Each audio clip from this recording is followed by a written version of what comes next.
चलिए, good morning बेटा। सभी को और एक बार गुड मॉर्निंग। मैथ तो खत्म हो गया।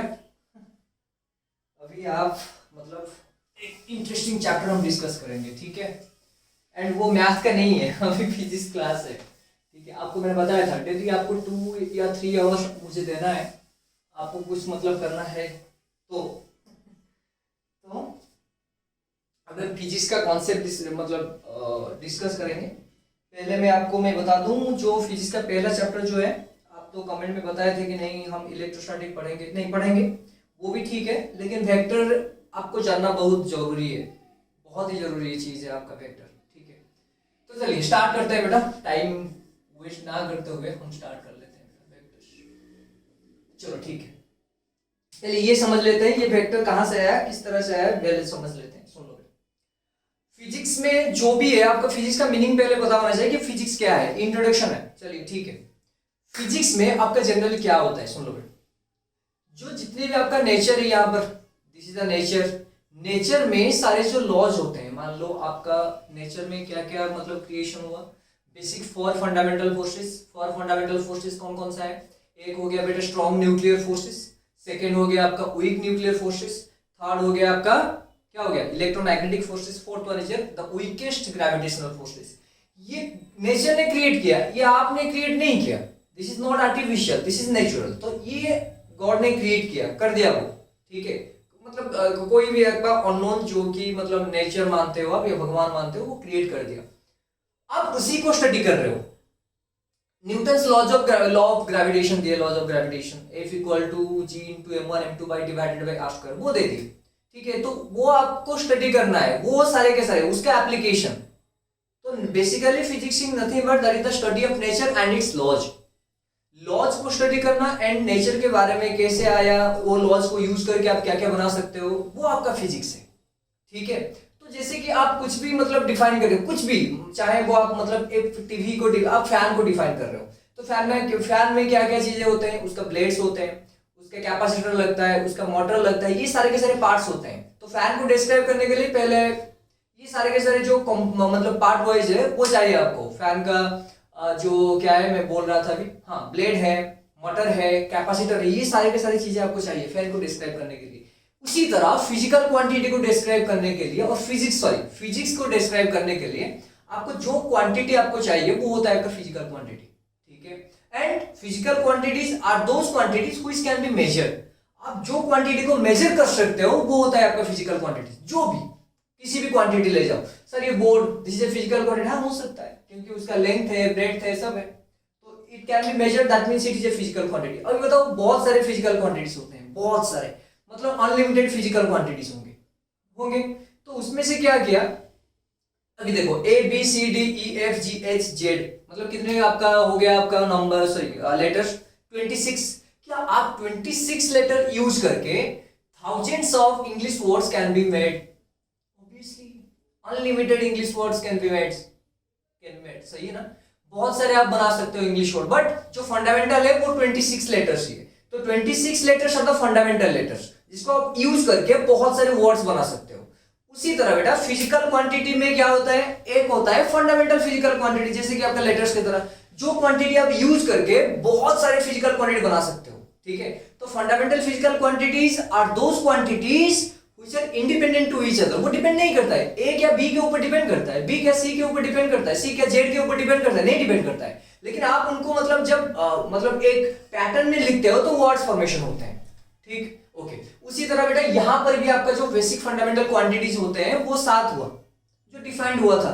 हम जो यूनिट डायमेंशन पढ़ेंगे ये सारे के सारे पढ़ेंगे, बट अभी थोड़ा बहुत मैं डिस्कस करवा देता हूँ यहाँ पर, ठीक है। तो एक होता है बेटा मास, लेंथ, टाइम। तो ये आपका हो गया, क्या हो गया, ये mass, length, time, temperature, electric current, and क्या होता है बोलो, अमाउंट ऑफ सब्सटेंस, एंड होता है लुमिनेशन इंटेंसिटी। ये आपका जो है 7 क्वांटिटीज, वो फिजिकल क्वांटिटी। अभी देखो, इसको यूज करके आप बहुत सारे क्वांटिटीज बना सकते हो। जैसे कि मान लो बेटा आपका मास हो गया, तो मास का यूनिट क्या है आपको पता है, केजी है। जैसे कि लेंथ हो गया, लेंथ का यूनिट क्या हो गया आपका, मीटर हो गया, ठीक है। अभी देखो मैं वेलोसिटी लिखता हूं, देखो वेलोसिटी आपका क्या होता है ना sir, distance upon time, sorry displacement upon time, displacement upon time, ये होता है, अभी देखो बेटा, डिस्प्लेसमेंट किसको डिस्क्राइब करता है? Length, obviously. एंड ये तो आपका टाइम है, mass kg, length metre and time होता है बेटा सेकंड में, ठीक है। तो इसका यूनिट क्या होता है? मीटर बाय सेकंड होता है। अभी देखो मीटर डिफाइंड है कि नहीं, सेकंड डिफाइंड है कि नहीं, तो मीटर एंड सेकंड को यूज करके आपने वेलोसिटी को डिफाइन किया। चाहे आप फोर्स ले लो, फोर्स इक्वल फॉर्मूला आपको पता है, मास इनटू एक्सेलरेशन बेटा। मास का यूनिट क्या हुआ? केजी। एक्सेलरेशन का यूनिट क्या था? पढ़े हुआ, मीटर पर सेकंड स्क्वायर। यहां पर देखो फोर्स डिफाइन करने के लिए आप केजी यूज किए, मतलब मास यूज किए, तो कहां गया? हाँ, यहां पर मास यूज किए। मीटर यूज किए तो इसका मतलब लेंथ यूज किए। सेकंड यूज किए तो इसका मतलब टाइम को यूज किए। तो फोर्स को डिफाइन करने के लिए वही आपका जो ये फंडामेंटल क्वांटिटी है उसी को यूज कर रहे हो, तो वो ये आपका फंडामेंटल क्वांटिटीज हो गया, ठीक है। एंड फोर्स क्या है?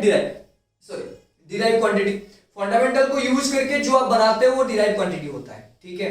And derive quantity depends on the fundamental quantity, but fundamental quantities are independent to each other. सही है बेटा। अभी देखो, जब फिजिकल क्वांटिटी आपने डिफाइन किया, तो फिजिकल क्वांटिटी मान लो क्या हुआ, आप 3 kg, मास कितना होता है ना? 3 kg। तो यहां पर ये जो 3 रहा बेटा, ये होता है आपका मैग्नीट्यूड, सही है, जो कि नंबर को दिखाता है। आप मैग्नीट्यूड क्या होता है? Generally number. कौन सा वाला नंबर? Positive number. तो ये मैग्नीट्यूड जो होता है बेटा, वो हमेशा पॉजिटिव नंबर को ही डिफाइन करता है, ठीक है। एंड केजी क्या होता है? यूनिट। तो एक फिजिकल क्वांटिटी को डिफाइन करने के लिए आपको एक नंबर की जरूरत होता है एंड दूसरा वाला यूनिट की जरूरत होता है। तो physical quantity defined by the number n and unit u, that's why physical quantity equal to लिखा जाता है n into u, ठीक है। तो इसमें आपका मैग्नीट्यूड आ गया और आपका यूनिट आ गया। तो ये हमारा जो बेसिक यूनिट डायमेंशन इसमें है, ठीक है। अभी हम क्या करेंगे, जो फिजिकल क्वांटिटीज को क्या करते हैं आपका, मतलब डिवाइड करेंगे उस बेसिस से नहीं, मैग्नीट्यूड एंड यूनिट के बेसिस से नहीं। क्या करेंगे? मैग्नीट्यूड तो रहेगा लेकिन दूसरा वाला आएगा यूनिट के जगह डायरेक्शन, ठीक है। मैं समझा देता हूं आपको, मतलब आगे क्या होता है यहाँ पर। देखो सपोज मान लो आप मास को डिफाइन कर रहे हो, ठीक है। तो मास को डिफाइन कर रहे हो मतलब आपके पास मान लो बेटा 2 kg ऑफ शुगर है, सही है, एंड 3 kg ऑफ, मान लो आपका क्या है, मान लो आपका क्या है, कुछ भी ले लो, राइस, ठीक है। तो 2 kg of sugar and 3 kg of क्या हो गया बेटा? राइस हो गया। तो टोटल मतलब नहीं, 3 kg शुगर ले लो, तो टोटल शुगर कितना हो गया? टोटल शुगर हो गया बेटा आपका 3 + 2 कितना हो गया? 3 + 2 = 5 kg हो गया, सही है। तो ये आपका क्या हो गया? देखो मास को मैंने डिफाइन किया, तो मास को मैंने डिफाइन किया सिंपल केजी, तो इसमें आपका कुछ नहीं है, सिंपल मास। एक मास हो गया 2 kg, एक मास हो गया 3 kg, तो इन दोनों को मिलाने पर कितना हो गया? Total 5 kg। तो इसमें आपका सिंपल क्या यूज हुआ? मैग्नीट्यूड। 2 kg, 3 kg, 4 kg। तो ये जो मैग्नीट्यूड सिंपल यूज होता है तो उसको बोलते हैं स्केलर क्वांटिटी, जिसमें आपका सिंपल ही मैग्नीट्यूड होगा। जो क्वांटिटी सिंपल मैग्नीट्यूड से डिफाइन हो जाता है उसको बोलते हैं स्केलर। तो ये सिंपल मैग्नीट्यूड, सिंपल और कुछ नहीं। बट मान लो एक कार इज मूविंग, ठीक है। कार क्या कर रहा है बेटा? मूविंग कर रहा है, कार इज मूविंग। अच्छा बताओ, कार मूव कर रहा है, इसका मतलब क्या हुआ? एक कार मूव कर रहा है, तो इसमें आपका दो चीजें आता है। क्या आता है सर? कौन से डायरेक्शन में कार जाता है, in which direction car is moving, in which direction the car is moving, in which direction car is moving, as well as how fast the car is moving, fastness, how fast the car is moving। सही है बेटा। देखो यहां पर मास को define कर रहे थे आप, सिंपल आप 2 kg 3 kg डाल दिया, हो गया। लेकिन यहां पर एक कार मूव कर रहा है, कार मूव कर रहा है मतलब यहां पर दो चीजें चाहिए आपको। कौन सा डायरेक्शन में कार मूव कर रहा है, सेकंड वाला आपका कितना फास्ट मूव कर रहा है, तो स्पीड होता है ना, एंड कौन सा डायरेक्शन में मूव कर, तो यहां पर दो चीजें आ गया, सही है। तो ये जो दो चीजें, आपका डायरेक्शन जो हो गया वो एक पार्ट हो गया, एंड हाउ फास्ट, तो स्पीड होता है। हाउ फास्ट मतलब स्पीड होता है। स्पीड मान लो बेटा आपका मतलब बाइक में कितना था, 5 km/h मान लो। तो ये जो 50 है ये क्या है आपका? मैग्नीट्यूड, सिंपल, ये क्या है? मैग्नीट्यूड, ठीक है। एंड डायरेक्शन मान लो आपका कार ऐसे गया और ऐसे आया, ऐसे जा रहा है, तो ये आपका पहले इस डायरेक्शन में जा रहा था, उसके बाद इस डायरेक्शन में गया, तो वो आपका डायरेक्शन हो गया, ठीक है। 50 में यहां पर भी जा रहा था, यहां पर भी 50 में जा रहा था, तो 50 आपका क्या हो गया? Magnitude, simple. Magnitude only positive होता है, ठीक है बेटा। लेकिन डायरेक्शन क्या हो सकता है? देखो मैं अगर मान लो यहां से यहां तक ऐसे ऐसे गया, तो ये वाला मान लो बेटा पॉजिटिव डायरेक्शन है। अगर मैं पीछे जाऊंगा तो क्या होगा? ऑपोजिट डायरेक्शन हो गया। तो डायरेक्शन को दिखाने के लिए हम जनरली क्या करते हैं?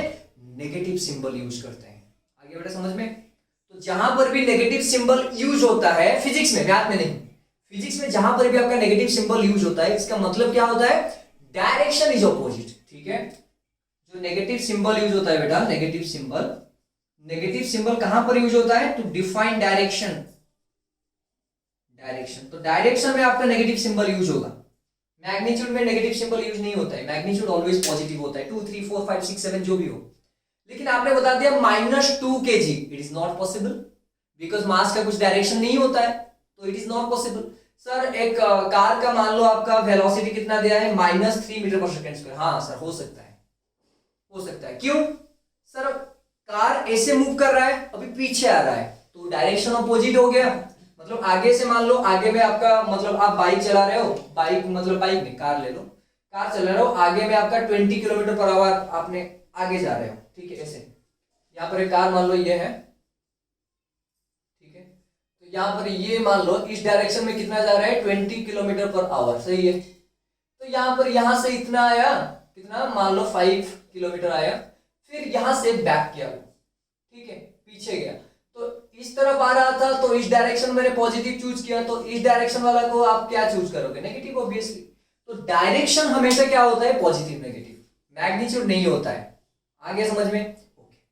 तो ये जो डायरेक्शन कॉन्सेप्ट आ गया बेटा, तो ये डायरेक्शन कॉन्सेप्ट वेक्टर में आता है, ठीक, मतलब आपका जो मैग्नीट्यूड कॉन्सेप्ट आता है वो स्केलर में आता है, जहां पर डायरेक्शन कॉन्सेप्ट आ गया तो वो आपका वेक्टर में आ जाएगा। हाँ सर, यहाँ पर और एक भी चीज है सर, किसी का डायरेक्शन होगा लेकिन वो वेक्टर नहीं होगा, हाँ हो सकता है ऑब्वियसली। तो यहाँ पर क्या है, और एक रूल भी होता है, ठीक है, मान लो आप एक मतलब इंस्टीट्यूट में पढ़ रहे हो, ठीक है, एक स्कूल में पढ़ रहे हो, तो आप मान लो यहाँ पर ए स्कूल है, देखो यहाँ पर स्कूल ए है एंड यहाँ पर बेटा स्कूल बी है, ठीक है, यहाँ पर आपका कुछ रूल्स रेगुलेशन होंगे, यहाँ पर भी आपका कुछ रूल्स रेगुलेशन होंगे, ठीक है ना। जो बच्चा ये रूल्स एंड रेगुलेशन फॉलो करेगा तो वो इस स्कूल में होगा, जो ये रूल्स एंड रेगुलेशन फॉलो कर रहा है तो वो ये स्कूल में होगा, ठीक है। तो यहाँ पर भी जो क्वांटिटीज एक रूल को फॉलो करते हैं, रूल, ठीक है, तो वो क्वांटिटी वेक्टर क्वांटिटी होते हैं। नहीं आया समझ में, रूल एक होता है, जैसे कि आपका अरिथमेटिक, लॉज ऑफ अरिथमेटिक होता है, a + b = a + b + a, जैसे डिस्ट्रीब्यूटिव लॉ, एसोसिएटिव लॉ, ये होता है आपका। तो यहाँ पर भी कुछ लॉज है, अगर वो लॉ डिफाइंड हो गया किसी भी क्वांटिटी के हिसाब से तो वो आपका वेक्टर है।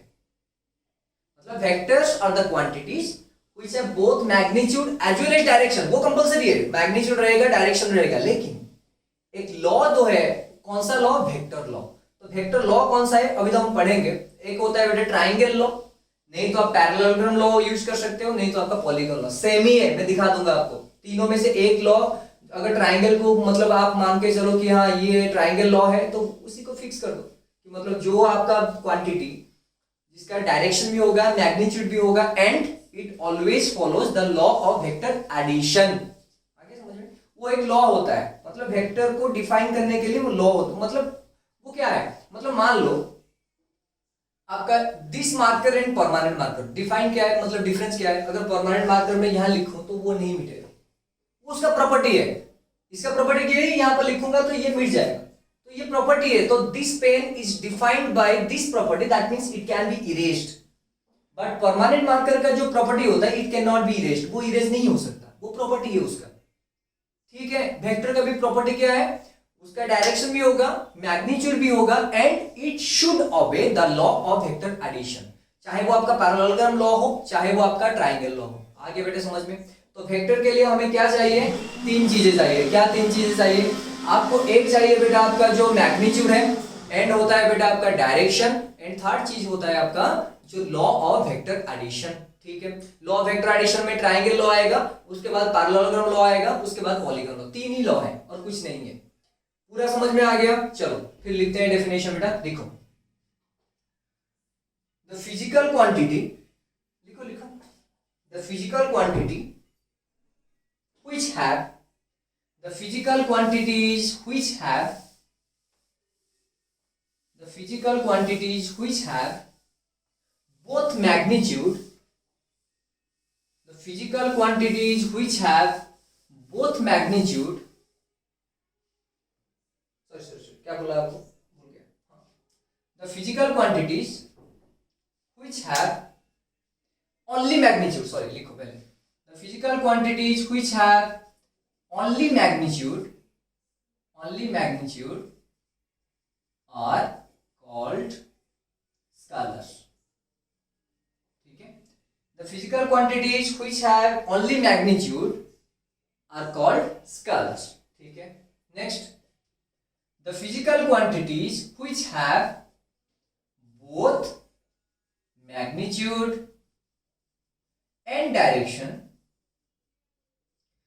the quantities which have both magnitude and direction and also obeys the law of vector addition, the law of vector addition, that may be triangle, that may be triangle, that may be parallelogram, parallelogram, ठीक है, और that may be polygon। ठीक है, आइए समझ में बेटा, अगर ये तीनों कंडीशन सेटिस्फाई नहीं होगा तो वो आपका वेक्टर नहीं होगा। मान लो बेटा करंट, एग्जांपल ले लेता हूं मैं, एक हो गया बेटा करंट, इलेक्ट्रिक करंट, ठीक है, CURRENT, सही, इलेक्ट्रिक करंट मान लो। इलेक्ट्रिक करंट का डायरेक्शन भी है, मान लो I इक्वल बेटा 3 एम्पियर है, ये ऐसे जा रहा है, ऐसे जा रहा है, इसका डायरेक्शन है। ठीक है, but still it is not a vector quantity. Why? Because it does not follow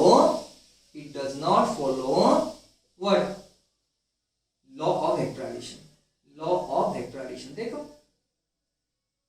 ठीक है ना, इसका मैग्नीट्यूड भी है, डायरेक्शन भी है। हाँ, 2 एम्पियर करंट इस डायरेक्शन में जा रहा है, फिर इस डायरेक्शन में गया, फिर इस डायरेक्शन में जाएगा, तो यहाँ पर 3 एम्पियर आ गया, फिर इस तरफ जाएगा तो -3 एम्पियर आ जाएगा। क्यों? मैंने अभी बताया आपको, डायरेक्शन के लिए नेगेटिव सिंबल यूज होता है। बार बार बोल रहा हूं बेटा, जो डायरेक्शन होता है उसी के लिए आपका negative symbol is used. Negative symbol is used for direction. ये याद करना है आपको, याद नहीं, नोट कर लो। जहां पर आपका नेगेटिव सिंबल दिया होगा वो आपका डायरेक्शन को मतलब सिग्निफाई कर रहा होगा कि हाँ, यहाँ पर जो डायरेक्शन है वो ऑपोजिट डायरेक्शन है, मतलब यहां से इस तरफ गया है तो वो पॉजिटिव है, इस तरफ आएगा तो नेगेटिव है। ये करना है और कुछ नहीं करना है। ठीक है, तो मुझे समझ में आ गया। क्या समझ में आ गया सर? जिस क्वांटिटी का सिंपल मैग्नीट्यूड होता है वो होता है स्केलर, जिस क्वांटिटी का both magnitude, direction and also obey the law of vector addition, that may be triangle, that may be parallelogram, that may be polygon। ठीक है, तो वो होता है आपका वेक्टर क्वांटिटी। देखो एग्जांपल ले लिया मैंने, करंट, इलेक्ट्रिक करंट का आपका क्या होता है? मैग्नीट्यूड भी होता है, डायरेक्शन भी होता है, लेकिन आपका क्या होता है कि फॉलो नहीं करता है। प्रेशर का भी डायरेक्शन होता है, ऑब्वियसली प्रेशर है सम डायरेक्शन। ऐसे देखो, यहाँ पर pressure, force per unit area, यहाँ पर जितना प्रेशर आप डालोगे तो डायरेक्शन है कि परपेंडिकुलर होगा आपका फोर्स, लेकिन still it is not a vector quantity। Why? Because it does not follow the law of vector addition। Pressure ये भी नहीं है, और क्या है? मोमेंट ऑफ इनर्शिया, पढ़ेंगे बाद में हम, इनर्शिया, टाइम। ठीक है, ये सारे के सारे आर नॉट वेक्टर्स। ठीक है, इनका सिर्फ आपका डायरेक्शन होगा। ठीक है, और मैग्नीट्यूड भी आपका कांस्टेंट नहीं होगा। ठीक, तो अच्छा, ये जो सारे बेटा क्वांटिटीज होते हैं, मोमेंट ऑफ इनर्शिया हो या टाइम हो, ये ना स्केलर होते हैं ना आपका वेक्टर होते हैं। क्यों? उनका मैग्नीट्यूड कभी कांस्टेंट नहीं होता है। ठीक है ना, तो उसको बोलते हैं आपका टेंसर। क्या होता है? लॉज, ये जो मोमेंट ऑफ इनर्शिया होता है बेटा, वो होता है आपका tensor. Tensor are the quantities which are not what? Scalar and not vectors. वो स्केलर नहीं होते हैं एंड वेक्टर नहीं, मतलब उनका सिर्फ डायरेक्शन होता है। Magnitude can be changed. ठीक है, वो फिक्स नहीं होता है, वो चेंज होता है। ठीक है, तो उस तरह के क्वांटिटी को क्या बोलते हैं बेटा? टेंसर। टेंसर मतलब नो टेंशन नहीं, नो टेंशन नहीं, नाइदर स्केलर नॉट वेक्टर। ठीक है, आगे बेटा समझ में, पूरा का पूरा tensor quantities are the quantities which are neither vector nor scalar.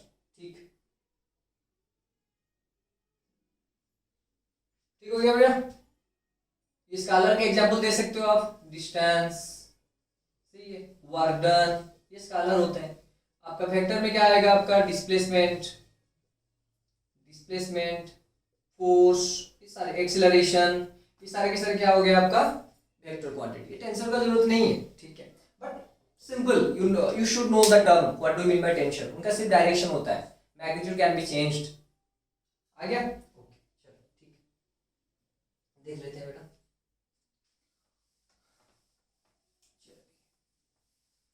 लिख लिया पूरा वेक्टर।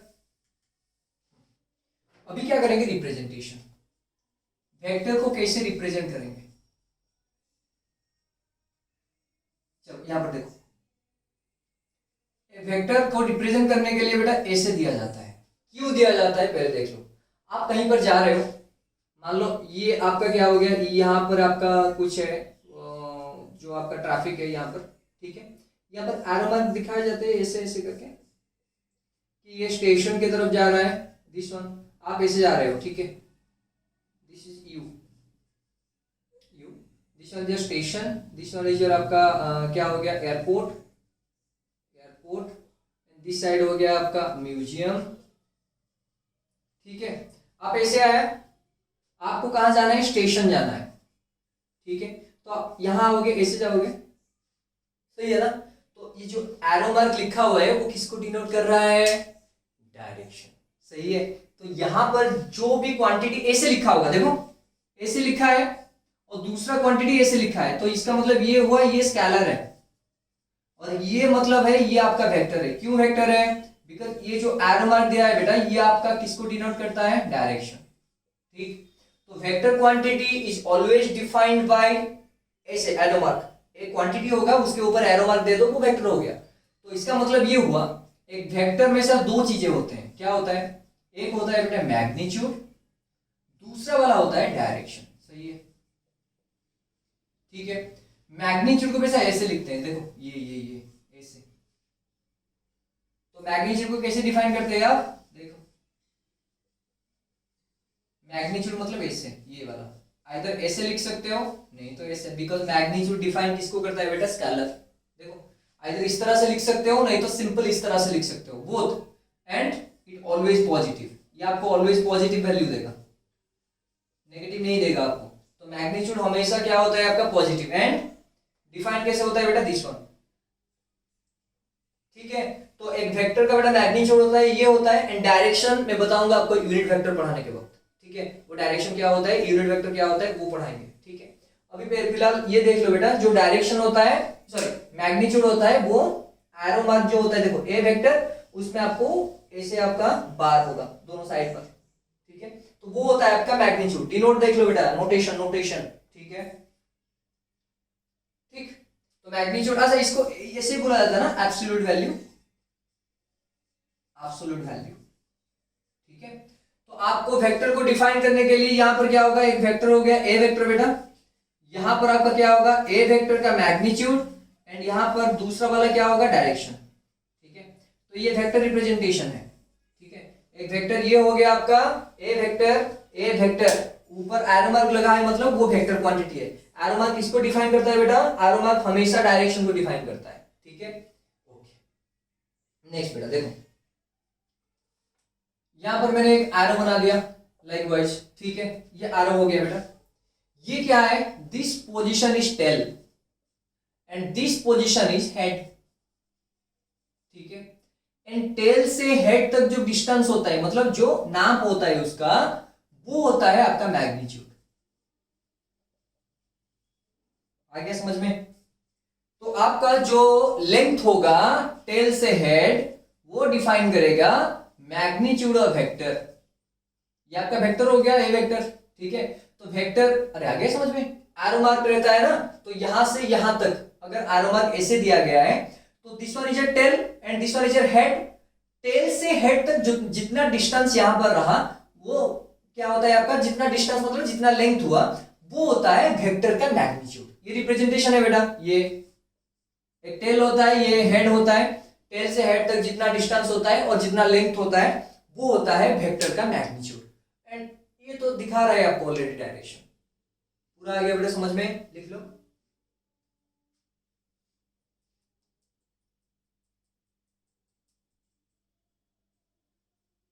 खत्म। बहुत इजी है, physics is very easy. Math मतलब आपको लगेगा कि मतलब फिजिक्स बहुत डिफिकल्ट है, लेकिन नहीं है, एग्जैक्टली नहीं है। फिजिक्स बहुत इजी है। अगर पूरा चीज आपको समझना है कि हाँ यहाँ पर ये हो रहा है, कार मूव कर रहा है, हाँ मतलब प्रैक्टिकलिटी, आप मतलब चारों ओर देखो फिजिक्स ही है, नेचर है ना, इसीलिए। चलिए ठीक है, रिप्रेजेंटेशन सीख गए आप लोग। अभी देखेंगे, फिर देखो मिटा दूं।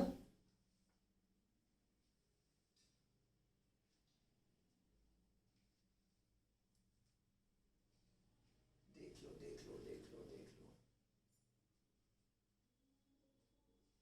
उसके बाद मिटाएंगे। चलो मिटा देते हैं बेटा। ओके,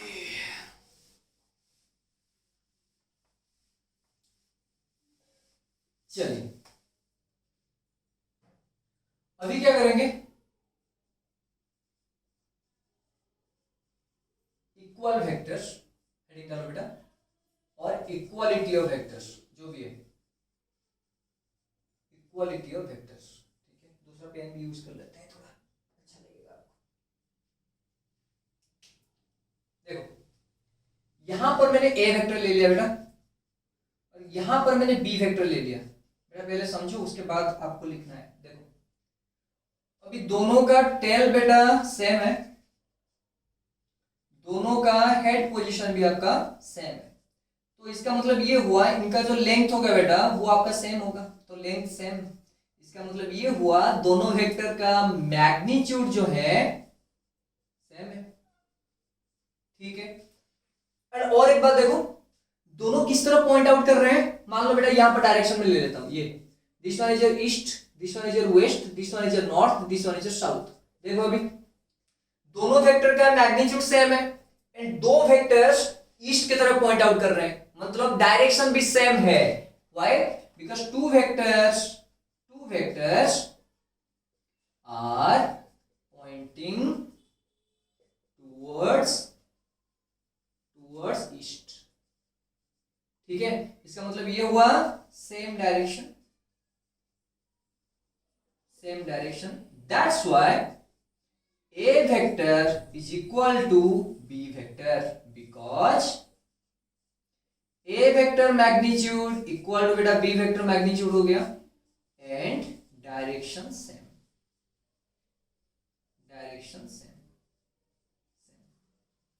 अगर सेम डायरेक्शन होता है तो सेम डायरेक्शन आ गया एंड सेम मैग्नीट्यूड आ गया, तो इसका मतलब ये हुआ दोनों वेक्टर को आप बोल सकते हो इक्वल वेक्टर्स। तो two vectors are said to be equal vectors if their direction and magnitude are equal, or magnitudes are equal and they are pointing towards the same direction। सही है, तो मैं लिख सकता हूं यहां पर टू वेक्टर्स, लिखो बेटा, two vectors are said to be equal if magnitude of both vectors are same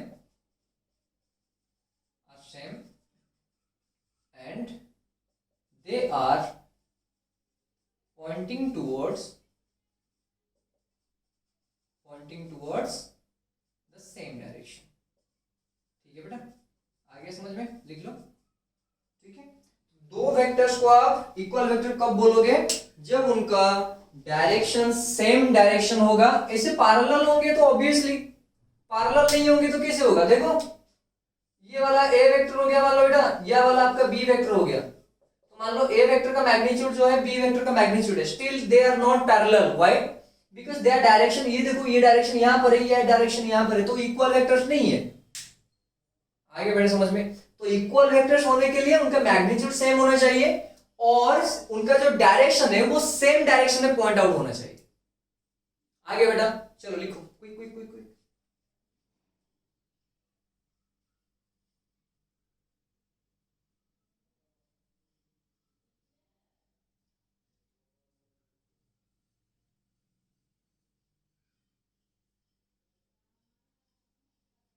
quick लिखो बेटा,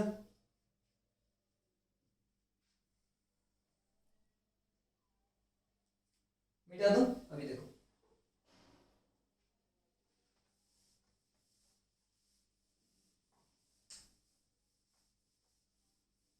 अच्छा,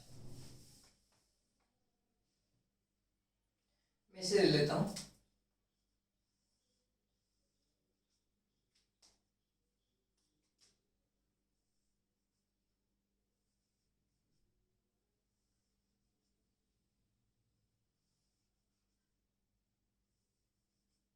मतलब बेटा this one is your A vector, this one is your B vector, this one is your C vector, this one is your D vector, this one is your E vector. ठीक है बेटा, मैंने ये दे दिया कि A vector equal to B vector equal to C vector equal to D vector equal to E vector. सर ये क्या लिखा आपने? मैंने वेक्टर नहीं दिया, इसका मतलब ये हुआ ये मैग्नीट्यूड है। मैंने बताया था आपको कि मतलब मैग्नीट्यूड को लिखने के लिए आपका दो तरीका है। आप ऊपर वेक्टर का सिंबल मत दो, नहीं तो आप वेक्टर सिंबल अगर दे रहे हो तो उनके बीच में आपको इससे एब्सोल्यूट आपका सिंबल लिखना पड़ेगा, मैग्नीट्यूड वाला सिंबल। मतलब इसका मतलब ये हुआ और इसका मतलब ये हुआ, इसका मतलब ये हुआ सी वेक्टर का मैग्नीट्यूड, ये आपका डी वेक्टर का मैग्नीट्यूड एंड ये आपका ई वेक्टर का मैग्नीट्यूड। आ गया समझ में पूरा का पूरा? अगर बेटा सबका आपका सबका क्या है, मैग्नीट्यूड सेम है। अभी देखो they are pointing in the same direction. Sir इनके तो ओरिजिन सेम नहीं है, ओरिजिन से कुछ मतलब नहीं है कि मतलब हाँ यार इनका जो ओरिजिन है वो एक होना चाहिए, नहीं, origin is not needed, origin नहीं चाहिए आपको। अभी आप यहां पर एक चीज कर सकते हो, क्या है? देखो C का डायरेक्शन जो है, B का भी वही डायरेक्शन है, E का भी वही है, D का भी वही है, A का भी वही है, सेम डायरेक्शन है, तो you can shift C over here और A ओवर देयर। आ गया शिफ्टिंग ऑफ वेक्टर्स। वेक्टर को आप शिफ्ट भी कर सकते हो, कैसे करोगे? अगर वो इक्वल वेक्टर्स होंगे तब। आगे बेटा समझ में? Shifting of vector is possible obviously, shifting of vectors are possible only when they are equal, तभी होगा। ठीक है ना बेटा? तो आपका जो शिफ्टिंग होता है जनरली, मतलब सी वेक्टर सर यहां पर आ सकता है, हाँ सर आ सकता है, यहां पर देखो ऐसे हो सकता है, ये सी वेक्टर हो जाएगा ऑब्वियसली। सर डी वेक्टर क्या यहां पर आ सकता है? ऑफ कोर्स आ सकता है, ये डी वेक्टर हो सकता है। क्यों? Because they are equal vectors and equal vectors मुझे पता है उनका जो मैग्नीट्यूड है वो तो हमेशा सेम रहता है, चाहे वो यहां पर हो, चाहे वो अफ्रीका में हो, चाहे वो आपका जो अमेरिका में हो, लेकिन आपका डायरेक्शन जो है वो सेम डायरेक्शन में होना चाहिए। डायरेक्शन पॉइंटिंग यहां पर एक वेक्टर ऐसे कर रहा है, यहां पर एक वेक्टर ऐसे कर रहा है, इनका डायरेक्शन देखो सेम है, ये तो सेम है magnitude, because these are four finger. ठीक है, तो ये आपका सेम हो गया, डायरेक्शन सेम भी है और मैग्नीट्यूड भी सेम है, that means this can be shifted to this also obviously, also this one, also this one, also this one, like this, like this, like this, like this, you can shift anywhere but direction should be over here, मतलब direction इस तरफ होना चाहिए। ठीक है, direction should be, all the vectors should point in one direction। तो shifting of vectors are possible only when they are equal, तभी हो सकते हैं बेटा। मतलब ये डी वेक्टर यहां पर भी आ सकता है, बी वेक्टर यहां पर भी आ सकता है, ए वेक्टर यहां पर भी आ सकता है, लेकिन ए वेक्टर का डायरेक्शन क्या पर होना चाहिए? ऐसे होना चाहिए।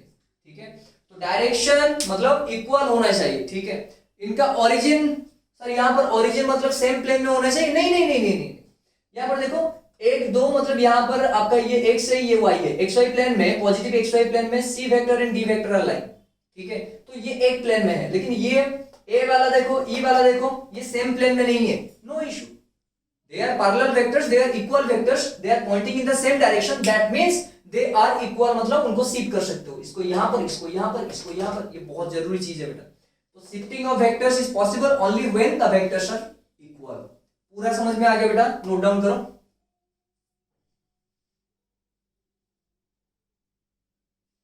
Quick quick quick quick.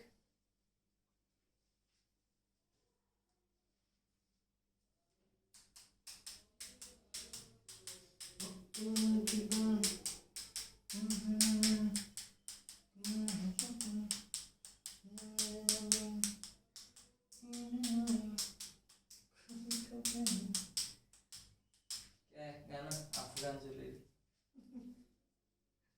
चलो ठीक है,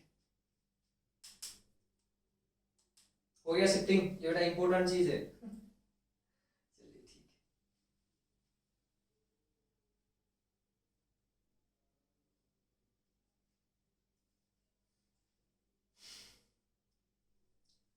मेरा देता हूं बेटा।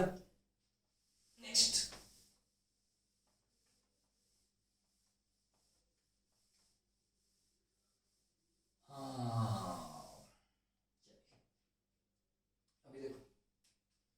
एंगल बिटवीन वेक्टर्स,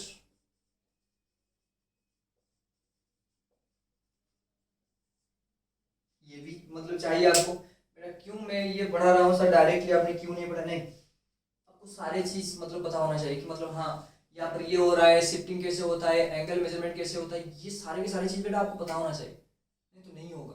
ठीक है, बेसिक से समझेंगे पूरा एडवांस तक कुछ नहीं प्रॉब्लम रहेगा, आप कर सकते हो कुछ सब।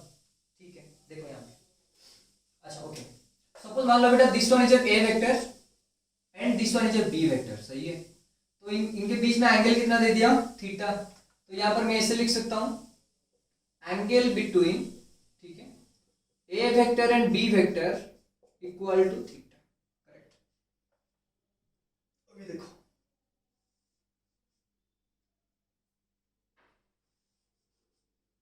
मैंने यहाँ पर एंगल कितना दिया बेटा, theta, this one is A vector, this one is B vector, यहाँ पर एंगल बिटवीन, बताओ, ये थीटा वन ले लो, angle between A vector and B vector कितना होगा सर, theta one, but this is wrong, नहीं है, क्यों नहीं है, सुन, वेक्टर में जब आप एंगल मेजरमेंट करते हो, देखो ये ए वेक्टर का क्या है, टेल, बी वेक्टर का क्या है, टेल, तो that implies angle is always measured from tail to tail, आगे बेटा समझ में, ठीक है। तो यहां पर देखो ये क्या है, हेड है सर ए का, ये क्या है, टेल है सर बी का, तो यहां पर जो एंगल रिप्रेजेंटेशन हुआ है वो हेड से टेल है, तो हेड से टेल एंगल मेजरमेंट नहीं होता है, एंगल मेजरमेंट जो होता है आपका वो टेल से टेल होता है, ठीक है, यहां पर लिख दिया मैंने, always measure angle between vectors is always measured from tail to tail, मतलब यहां पर टेल है इसका ए का, यहां पर बी का टेल है, तो टेल टू टेल मेजरमेंट करेंगे, हेड टू टेल नहीं, या हेड टू हेड नहीं। सर फिर इसमें क्या करेंगे आप, कुछ नहीं करना है, सिंपल आप एक्सटेंड कर दो, ये देखो मैंने यहां पर एक्सटेंड कर दिया है ऐसे, हो गया, यहां पर देखो ये बेटा ए वेक्टर आ गया, इसको मैंने एक्सटेंड कर दिया, मतलब वेक्टर इस डायरेक्शन में मूव हो रहा है, ये वाला जो भी है ये सेम ही है, ये वाला क्या हो गया बेटा बी वेक्टर, ये एंगल क्या दिया था थीटा वन, ये क्या है लीनियर पेयर मतलब 180, तो ये वाला एंगल कितना बनेगा आपका 180 minus, 180 minus of theta one, आ गया, तो यहां पर angle between A vector and B vector equal 180 minus theta one, ठीक है ना बेटा, ये बेटा आपको लिखना है, angle between A and B vector theta one क्यों नहीं है, angle is from head to tail, but this one is wrong, this is wrong, नहीं होता है आपका, ठीक है ना बेटा। तो आपको ये समझना है कि मतलब जब एंगल मेजरमेंट करोगे बेटा आप, तो angle measurement should be from always tail to tail, not head to tail, नहीं तो आपका हेड टू हेड नहीं हो, ठीक है, always from tail to tail, angle आपका टेल टू टेल रहेगा। अगर इस तरह से रिप्रेजेंटेशन हुआ है तो आपको वो पहले आपको एक्सटेंड करना है, उसके बाद लिखना है, सही है। सर अगर इस तरह से दिया होगा, देखो यहां पर मान लीजिए ये एंगल दिया गया है थीटा, नहीं करना है आपको, सिंपल क्या करना है, देखो इसको एक्सटेंड करो, ये वाला,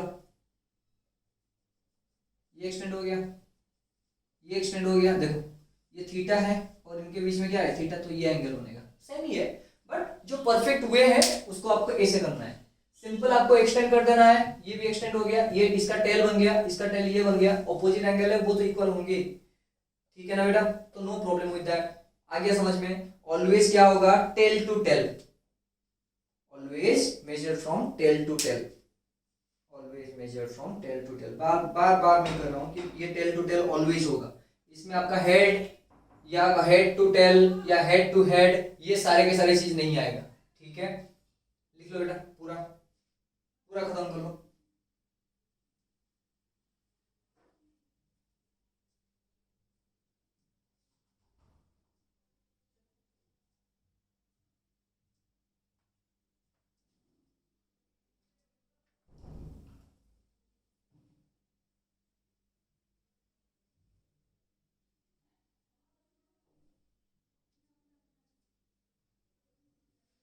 आ गया, मिटा दूं, मिटा, ठीक, चलो अभी हेडिंग डालो, addition of vectors, addition of vectors, addition of vectors, correct. पहले मैं समझा देता हूं आपको, सुनो सर, यहां पर मान लो आपका sugar 3 kg and another sugar 5 kg, ठीक है। तो यहां पर आपका जो 3 kg है बेटा, ये क्या है, मान लो A है, ये क्या है, B है। सर ऐसे क्यों लिखा, ये मैग्नीट्यूड है बेटा, मैंने बताया था आपको, ऐसे लिख सकते हो आप। ये भी क्या है, मैग्नीट्यूड है। तो इसको ऐड करने पर क्या होगा ना sir, 3 plus of 5 equal to A plus of B, so that implies A plus B का मैग्नीट्यूड कितना है बेटा, 8। ओके सर, अभी देखिए सर, यहां पर मान लो एक डोर है, यहां पर मैंने इस डायरेक्शन में 10 न्यूटन फोर्स दिया, F1 इक्वल टू, एंड इस डायरेक्शन में F2 इक्वल टू भी 10 न्यूटन फोर्स डाला। आ गया समझ में? यहां पर डोर है, सही है, ये डोर है, डोर के मिडिल पोर्शन पर मैंने ऐसा हाथ रखा, ठीक है।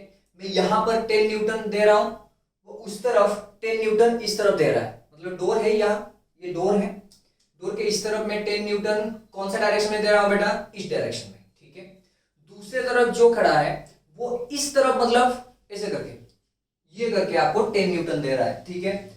कहां पर, सेंटर पे, सेंटर पे, ठीक है। तो यहां पर 10 न्यूटन, वहां पर 10 न्यूटन, अभी बताओ वो कहां पर मूव करेगा, इस तरफ मूव करेगा, उस तरफ मूव करेगा, मूव नहीं करेगा, क्यों, बिकॉज यहां पर जो है बेटा डायरेक्शन मैटर करता है, सही है ना। ये देखो, यहां पर मैंने ऐसे, मैं फोर्स डाल रहा हूं, फोर्स डाल रहा हूं, फोर्स डाल रहा हूं, फोर्स डाल रहा हूं, दोनों सेम फोर्स है तो ये बीच में है।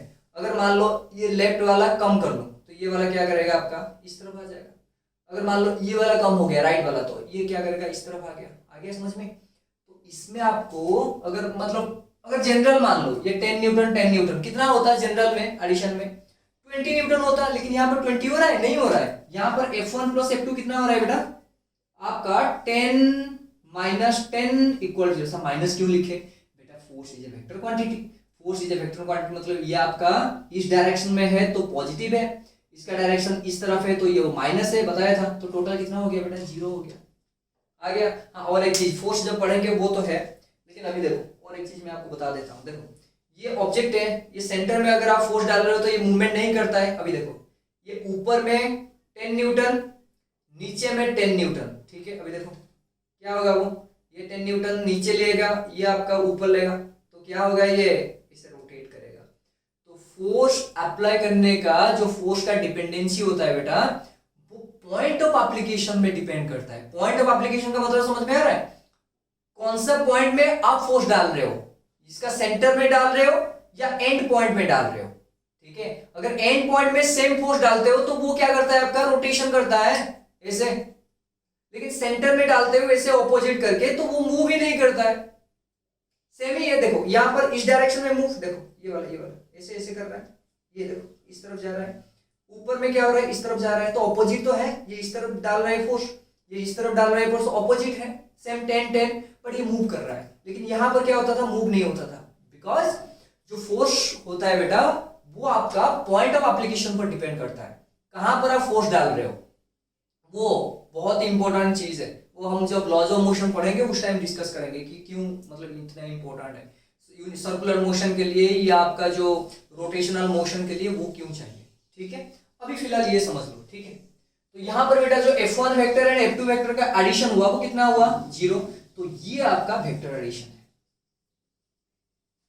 ये आपका वेक्टर एडिशन, मतलब ये जो है A plus of B and A vector plus of B vector both are different, ये डिफरेंट होगा, ठीक है। डिफरेंट कैसे होगा, देखो A प्लस B क्या होगा, हमेशा आपका पॉजिटिव होगा, ठीक है। क्यों, always positive, because this define magnitude, always positive because defines magnitude, defines magnitude only, ये मैग्नीट्यूड को दिखाता है, डिफाइंस मैग्नीट्यूड ओनली। लेकिन यहां पर क्या होता है, it shows it may be positive, negative और जीरो, ठीक है ना, depend on magnitude and direction, ठीक है। ये डायरेक्शन के ऊपर भी डिपेंड करेगा बेटा। तो ये है आपका vector addition, which follows vector algebra,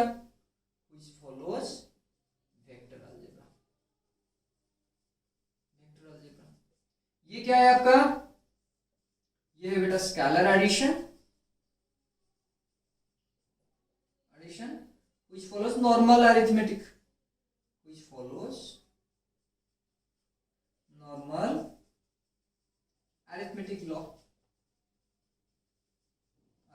laws, मतलब लॉज पता है आपको, distributive a plus B equal to क्या होगा, b प्लस a, लेकिन यहाँ पर नहीं होगा बेटा, नहीं होगा, ऑलवेज सेम नहीं आएगा।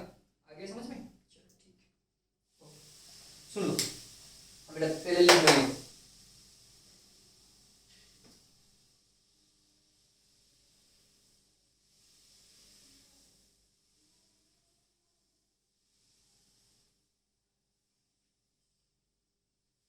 लिख लो बेटा, आ रहा है समझ में ना।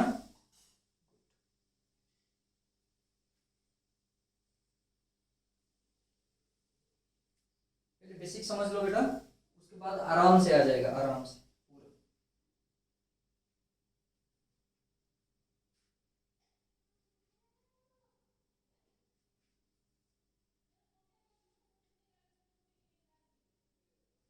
ठीक, वेक्टर एडिशन में बेटा ये पॉजिटिव भी आ सकता है, नेगेटिव आ सकता है, जीरो भी आ सकता है, बिकॉज डायरेक्शन इज इन्वॉल्व। यहाँ पर डायरेक्शन का इन्वॉल्वमेंट आ गया, लेकिन यहाँ पर नहीं चाहिए डायरेक्शन, मैग्नीट्यूड है, मैग्नीट्यूड ऑलवेज पॉजिटिव होता है, 2 kg 3 kg, बट 2 क्या होगा, मान लो यहाँ से मैं यहाँ तक गया कितना 40 किलोमीटर, फिर यहाँ पर यहाँ तक कितना आया 40 किलोमीटर। अगर वेक्टर लोगे तो ये कितना हो जाएगा 40 माइनस 40 जीरो, लेकिन स्केलर लोगे तो कितना होगा 40 प्लस 40 कितना होगा 80। चलो ठीक है, मिटा देता हूं बेटा, ये खत्म।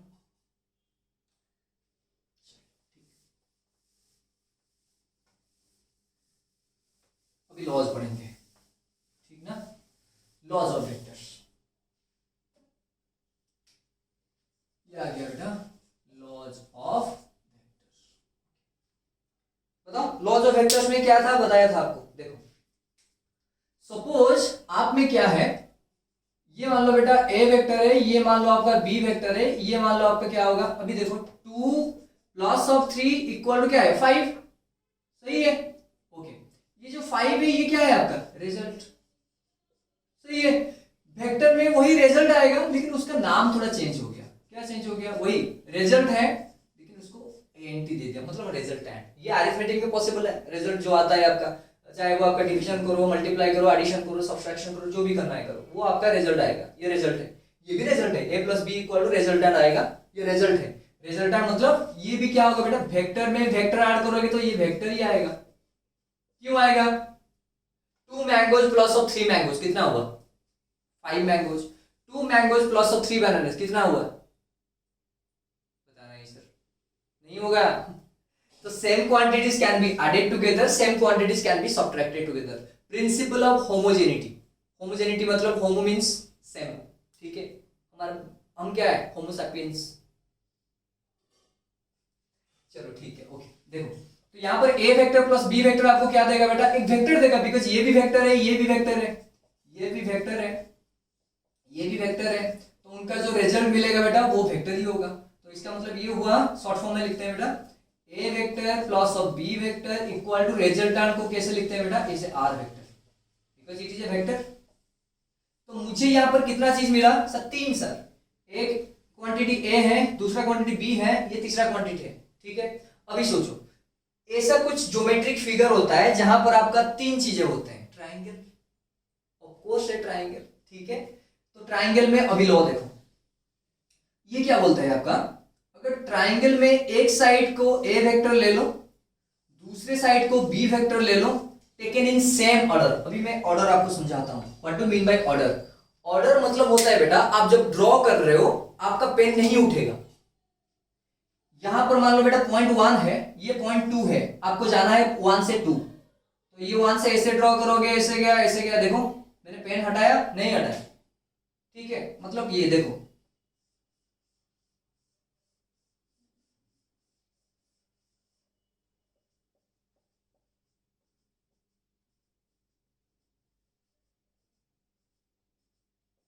ये ए, ये बी वेक्टर, हाँ, C vector, D vector, E vector, F vector, G vector, H vector, I vector, कितना लोगे sir, J vector, K vector, L vector, M vector, N vector, इस सारे के सारे आपका सेम ऑर्डर आ गया समझ में।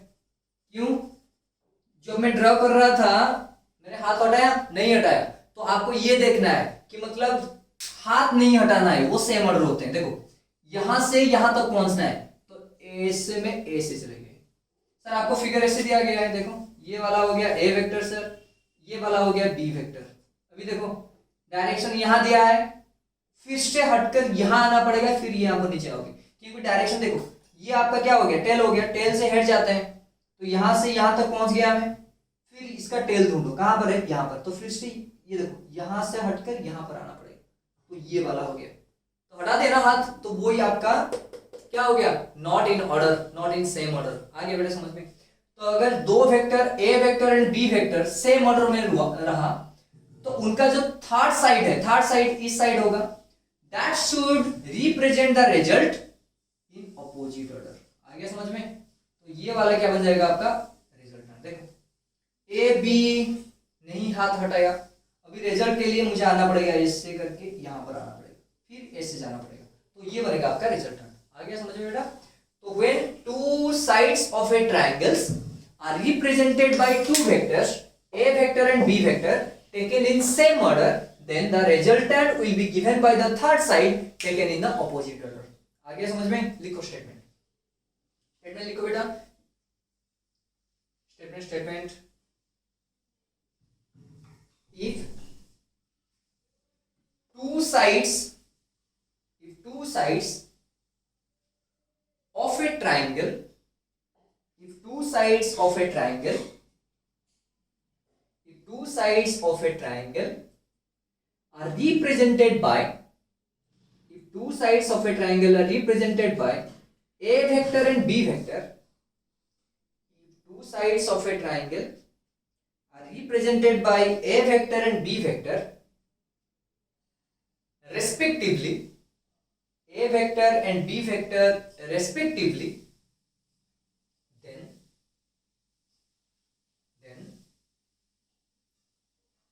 the resultant will be given by,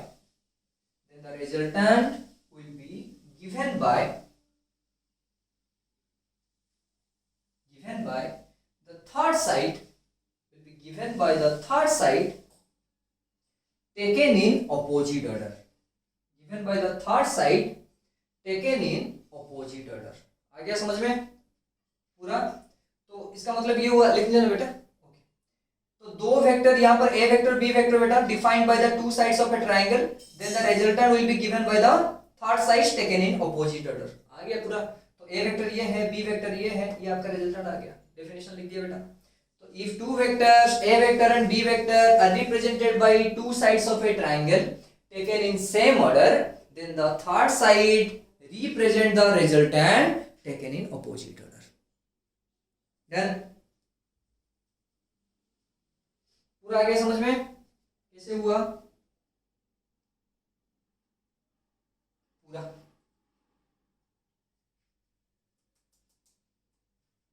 आ गया, रिजल्ट को कैसे लिखते हैं, आर इक्वल बेटा बन जाएगा ये ए प्लस ऑफ बी, ठीक, डेफिनेशन पूरा लिखना है बेटा। मैं ये करता हूं कि आपको पॉज नहीं करना है, मैंने बोला था आपको पहले क्लास में, क्यों, आप पॉज करोगे फिर लिखोगे फिर ऑन करोगे फिर मतलब लिखोगे फिर ऑन करोगे, ऐसे नहीं होता है, पूरा कंटिन्यूअसली आपको लिखना है, ठीक है। जैसे कि आपको क्लासरूम जैसे होता है वो ऐसे फीलिंग्स आए कि नहीं हम क्लास कर रहे हैं, सार मतलब डिटेक्ट करवा रहे हैं, हम लिख रहे हैं, पूरा मतलब पूरा क्लास ऐसे होगा, ठीक। बेटा बेसिक पूरा समझ में आ गया? बताओ फिर बेसिक क्या हुआ, क्या क्या पढ़े? वेक्टर को डिफाइन किए, स्केलर को डिफाइन किए, उनमें से आपका वेक्टर कैसे रिप्रेजेंटेशन होता है वो मतलब पता चला, शिफ्टिंग ऑफ वेक्टर्स कहाँ पर होता है, इक्वालिटी ऑफ वेक्टर्स कहाँ पर होता है, एडिशन ऑफ वेक्टर्स कैसे होता है, एंड लॉज जो वेक्टर्स वो क्या होता है। पूरा समझ में आ गया? डाउट रहा बताओ? अगर डाउट रहेगा बेटा वो कमेंट में लिख देना कि नहीं सर ये बात दूसरे बार समझाओ। आ जाएगा बेटा पूरा समझ में, ठीक। चलिए कल फिर मिलेंगे, चलते चलते चलिए बेटा, थैंक यू। बीएपी किस वाले हो?